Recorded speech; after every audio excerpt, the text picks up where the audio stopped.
Nah, sahabat Berita Indonesia Link, kini saatnya Anda mengikuti berita dari jagat entertainment atau selebriti Indonesia. Cukup banyak informasi yang akan Mbak Uni sampaikan di sini. Nah, untuk batch yang pertama ada 2 berita. Berita pertama adalah istri Jerings yang saat ini masih ditahan di kepolisian menelpon Ahmad Dhani. Nah, apa yang disampaikan istri Jering ke Ahmad Dhani nanti Anda bisa ikuti. Nah, yang kedua adalah informasinya Aurel ini belum mendapat dukungan dari Krisdayanti. Waduh, dukungan apa nih? Kita ikuti beritanya.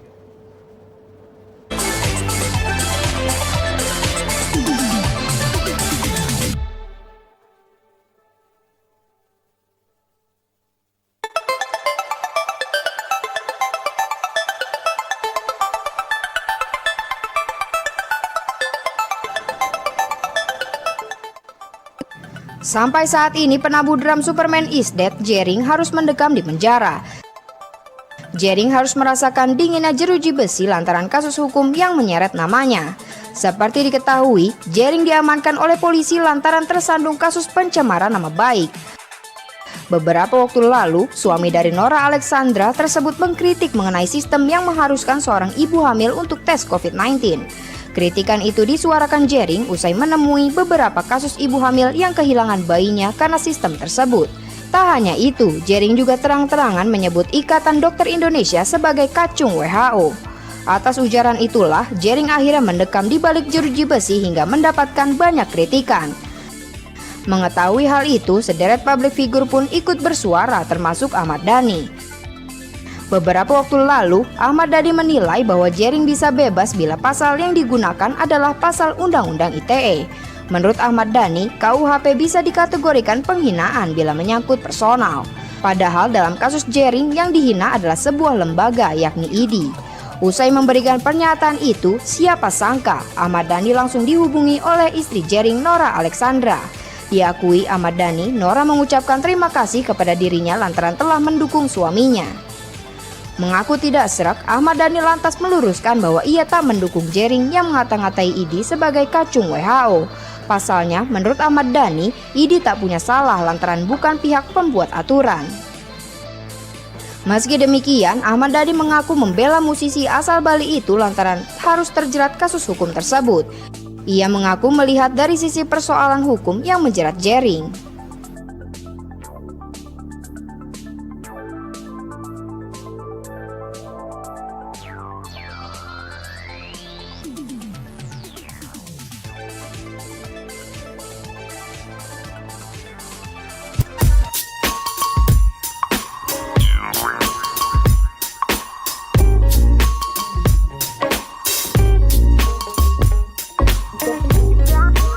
Keseriusan hubungan Aurel Hermansyah dan Atta Halilintar nampaknya semakin ramai diperbincangkan publik.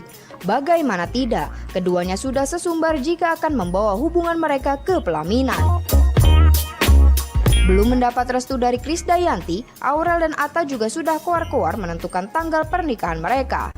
Ibu kandung Aurel Hermansyah, Krisdayanti, buka suara terkait hubungan putrinya dengan YouTuber Atta Halilintar. Krisdayanti mengaku jika dirinya belum mengenal sosok Atta Halilintar yang kini menjadi kekasih dari Aurel Hermansyah.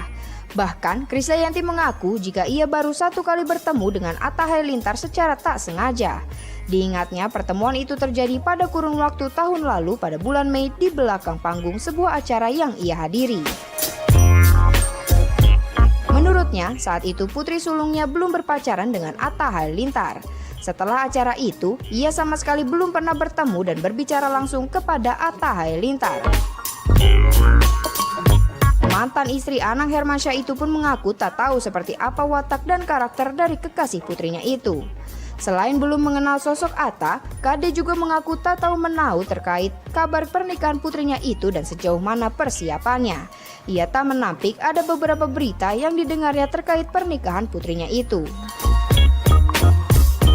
Namun demikian, ia ingin mendengar kabar tersebut secara langsung dari putrinya sendiri, bukan dari orang lain.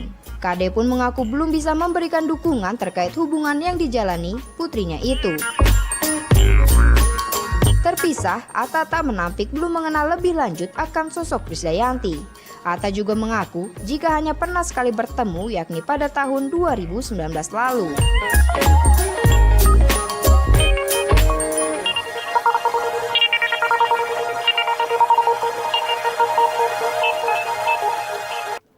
Nah, masih ada 3 lagi berita dari segmen entertainment atau selebriti Indonesia yang bisa Anda ikuti. Yang berikut ini ada 3 berita. Satu dari Nia Ramadhani yang eksis banget di meja makan. Nah, yang kedua, Pablo masih berupaya untuk membujuk Ray Utami. Nah, yang ketiga, Gigi atau Nagita Slavina percaya kalau Raffi Ahmad setia pada dirinya. Ya.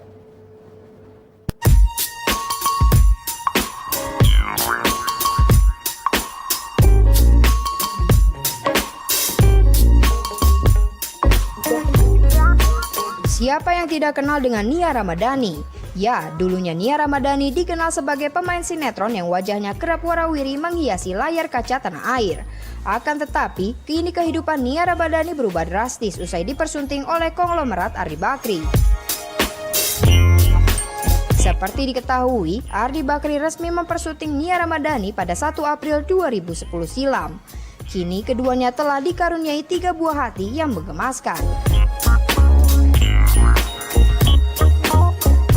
Tak hanya itu, Nia Ramadhani juga dikenal sebagai artis dengan gaya hidup yang serba mewah. Kehidupan mewah Nia Ramadhani dan Ardi Bakri yang paling disorot oleh publik. Bahkan disebut-sebut harta yang dimiliki Ardi Bakri tidak akan bisa habis. Tentu saja harta tersebut sebagian besar berasal dari suaminya yang tak lain merupakan putra dari konglomerat Abu Rizal Bakri. Baru-baru ini Nia Ramadhani nampak membagikan sebuah video saat dirinya makan bersama dengan keluarganya. Ia juga nampak menunjukkan ruang makan mewah miliknya. Video tersebut dibagikan ulang oleh sebuah akun fanbase di Instagram @niaramadhani_update Minggu 6 September 2020. Dalam video tersebut, Nia Ramadhani terlihat sedang makan bersama dengan keluarganya.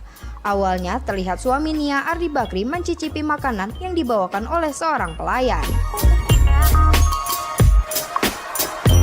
Akan tetapi, tingkah keluarga Nia Ramadhani yang masih memegang handphone di atas meja makan menjadi sorotan netizen. Ada netizen yang nampak menyoroti kelakuan keluarga Nia Ramadhani yang masih mainan HP ketika berada di meja makan.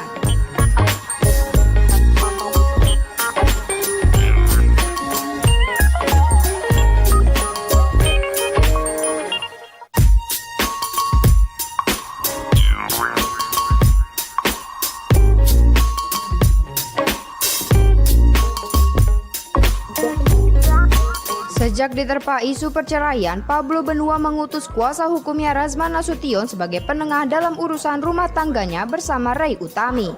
Razman Nasution mengatakan Pablo Benua masih mencoba meluluhkan hati Ray Utami. Ia tak ingin pernikahannya berakhir dengan perceraian. Lebih lanjut, Razman menuturkan ia sudah mencoba menemui Ray Utami dan membahas persoalan rumah tangganya bersama Pablo Benua. Namun nihil, Ray Utami tak memberikan respon. Ia mengatakan saat ini Ray Utami enggan memikirkan Pablo Benua dan hanya kepikiran sang anak, mengingat ia akan bebas dari penjara dalam waktu dekat.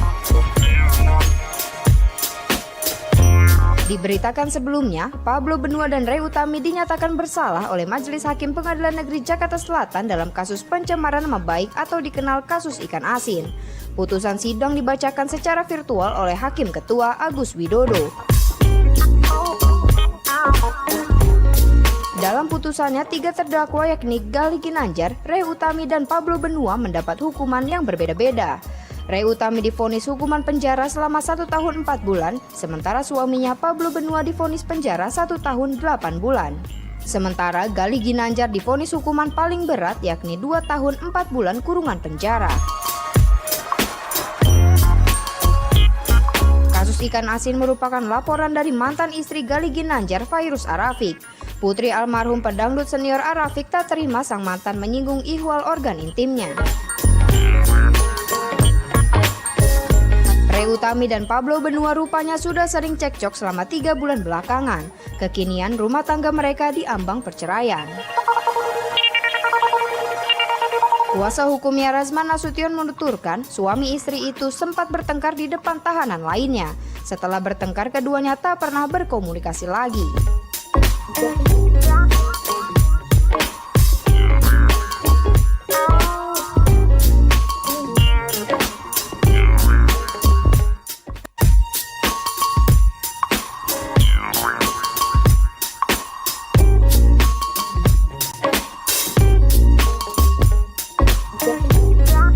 Artis sekaligus presenter Raffi Ahmad dikenal sebagai lelaki playboy sebelum menikahi Nagita Slavina. Kendati begitu, lelaki asal Bandung ini menyatakan tak pernah melakoni cinta semalam dengan para perempuan. Kepada komika Uus, Raffi Ahmad blak-blakan berbicara mengenai one night stand. Mengetahui kebenaran itu, Uus memberikan pujian. Uus yang masih berdecak kagum melemparkan guyonan untuk presenter yang pernah satu program dengannya di Republik Sosmed itu. Meski para perempuan tersebut sudah menjadi masa lalunya, namun Raffi Ahmad ingin menjalin hubungan baik dengan mereka. Baginya, memperlakukan para mantan itu sama seperti ia menjaga klien di pekerjaannya. Uus membenarkan penjelasan Raffi Ahmad. Namun kali ini Uus menanggapi ocehan Raffi Ahmad dengan kalimat yang tak terduga. Sementara itu, Raffi Ahmad hanya bisa tertawa dengar celotehan Uus terhadap dirinya. Nagita Slavina ternyata sudah punya persiapan mengenai apa yang akan dia lakukan jika suaminya Raffi Ahmad ketahuan selingkuh. Hal itu diungkapkan ibu satu anak ini saat berkolaborasi dengan selebgram Keanu AGL di YouTube-nya. Dibanding mendatangi selingkuhan Raffi Ahmad sambil marah-marah, Nagita Slavina memilih untuk tidak melakukannya. Keanu AGL lantas bertanya seberapa besar rasa kepercayaan Nagita Slavina kepada Raffi Ahmad. Tanpa ragu, Nagita Slavina lantang menyebut alasan kepercayaan itu diberikan penuh lantaran Raffi Ahmad adalah suaminya.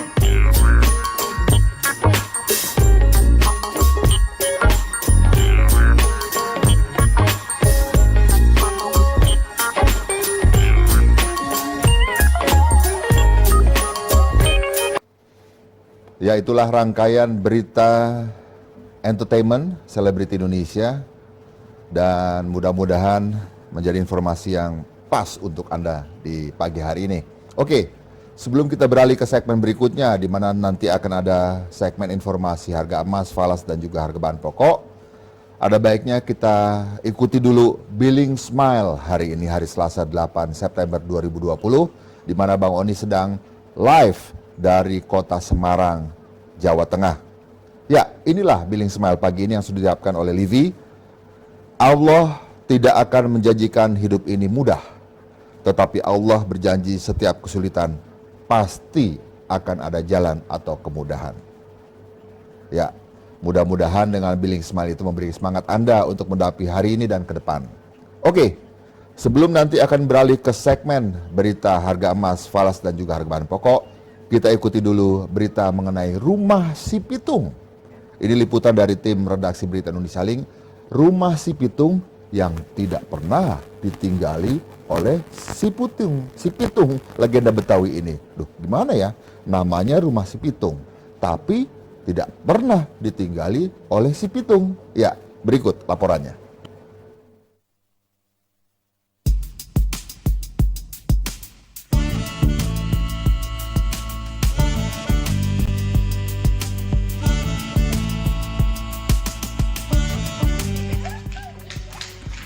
Rumah Pitung berpelitur kecoklatan yang beralamat di kawasan Marunda, Jakarta Utara, selama ini dikenal sebagai Rumah Si Pitung. Banyak orang percaya bahwa rumah itu pernah ditinggali sang legenda Betawi. Namun yang sebenarnya terjadi, Si Pitung hanya sekedar singgah dan tidak pernah tinggal di sana. Ya, di Rumah Pitung ini ya ada sejarahnya, ada bangku-bangku tuanya, walaupun bukan yang punya asli sini, tapi ya modelnya sih model-model zaman dulu aja. Barang-barang ini. Kalau di dalam sananya?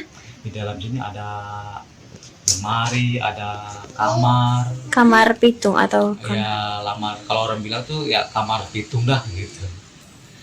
Padahal aslinya? Kalau si pitung itu aslinya orang-orang Belong sih. Ya ibunya orang Cikoneng, bapaknya orang Roblong.